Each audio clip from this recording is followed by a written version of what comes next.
Saudi আরবের রিয়াদে অনুষ্ঠিত Islamic solidarity গেমসে বাংলাদেশের হয়ে রৌপ্যজয়ী খই খই সাই মারমার পাশে দাঁড়ালেন বিএনপির ভারপ্রাপ্ত চেয়ারম্যান তারেক রহমান। তার নির্দেশে খই খইয়ের হাতে আর্থিক অনুদান তুলে দেন বিএনপির কেন্দ্রীয় ক্রীড়া সম্পাদক আমিনুল হক। আরও জানাচ্ছেন নিবেদিতা বিনতে ওয়াদুদ। সদ্য সমাপ্ত ইসলামিক সলিডারিটি গেমসে জাবেদ আহমেদের সঙ্গে জুটি বেঁধে খই খই সাই মারমা গড়েছেন ইতিহাস। টেবিল টেনিসে প্রথমবারের মতো এই গেমসে পদক জেতে বাংলাদেশ।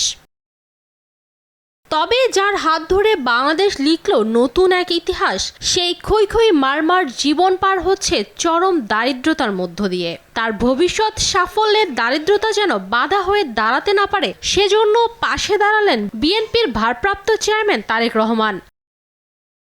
তার নির্দেশে খই খইয়ের হাতে নগদ 1.5 লাখ টাকা তুলে দেন আমিনুল হক। এছাড়া প্রতি মাসেও 10,000 করে সহযোগিতা করা হবে বলে জানান তিনি। তারেক রহমান সাহেবের পক্ষ থেকে আমাদের একটি আর্থিক অনুদান থাকবে এবং প্রতি মাসে খই খই যাতে সুন্দরভাবে তার পরিবার বা তার পড়াশোনার জন্য আমাদের তরফ থেকে ক্ষুদ্র একটি সাপোর্ট সবসময় খই খইয়ের জন্য থাকবে। এই খেলোয়াড়ের স্বপ্ন এখন অলিম্পিকে অংশ নেয়া। সে স্বপ্ন পূরণে দেশকে সাফল্য এনে দেওয়ার যুদ্ধে সবসময় তার পাশে থাকার প্রতিশ্রুতির কথা জানালেন আমিনুল হক। খই খইয়ের বিষয়টা তার নজরে আসার পরে তিনি তাৎক্ষণিকভাবে যে নির্দেশনা দিয়েছেন যে আমরা খই খইয়ের পাশে দাঁড়াবো।